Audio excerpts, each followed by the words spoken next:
A Porto Mansuè con Fabio De Martin, perché è iniziata insomma l'annata 2025-2026, iniziata prima con la presentazione ufficiale classica e adesso si comincia a sudare. Beh, non per te Fabio, tu hai sudato in un'altra maniera per preparare la squadra, giusto? Sì, è iniziata la preparazione, anche quest'anno i ragazzi iniziano a sudare, iniziano a correre e iniziano a prepararsi per quella che speriamo sia una stagione positiva per i nostri colori.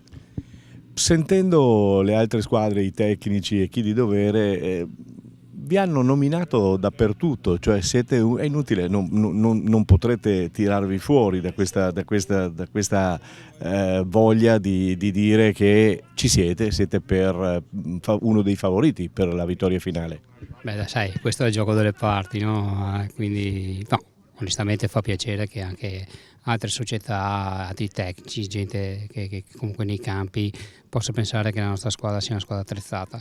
Noi siamo convinti di avere una squadra che può stare nelle parti nobili della classifica. Come dicevo durante la presentazione, sai, il divario dopo tra vincere il campionato, rimanere ai playoff o rimanere addirittura fuori può essere di 2-3 punti. Noi speriamo di essere nell'otto delle squadre che si possono giocare qualcosa di importante. Sulla carta, guardandolo lo scorso anno, c'era qualche mancanza. Qui, guardando sulla carta quest'anno, dico che secondo me avete fatto una buona campagna e una buona campagna di rafforzamento.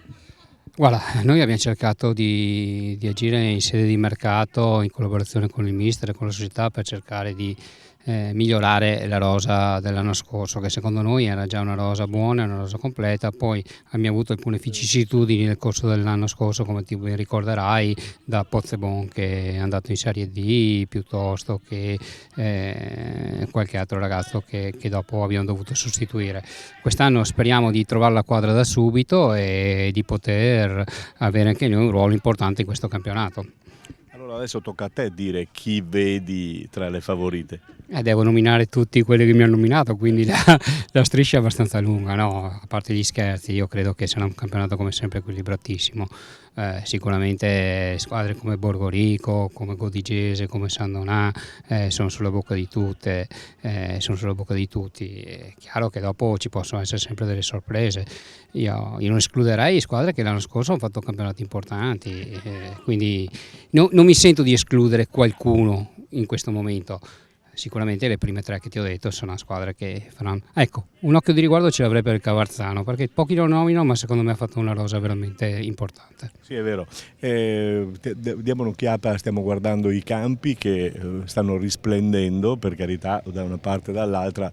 Chiaro, non ci hanno giocato ancora tante squadre, però insomma l'importante è avere una struttura così, che è importante qui a Mansuè. Sì, noi a Mansuè sicuramente abbiamo questi due campi che sono i due campi dove ci alleneremo e giocheremo le partite in casa con la prima squadra. Poi, come sapete, abbiamo Porto Buffolè, dove abbiamo un altro campo regolamentare dove giocheranno tutte le giovanili, e un piccolo sintetico che è 60x40 che verrà usato soprattutto in caso di maltempo e in caso di... Quindi ci stiamo attrezzando anche noi nella speranza di essere pronti.